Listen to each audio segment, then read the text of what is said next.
নারায়ণগঞ্জবাসী আজকে সারা বাংলাদেশের মানুষের কাছে লজ্জিত, কারণ যে স্বৈরশাসক ছিল তার সবচেয়ে বড় গডফাদার তৈরি করেছিল নারায়ণগঞ্জে।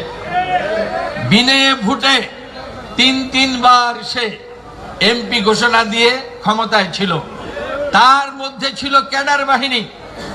একবার যখন সে বিজয়ের ঘোষণা দিত, কোনোদিন জনগণের পাশে, কোনোদিন সুখ দুঃখের সাথী হয় নাই। কোন এলাকার মানুষ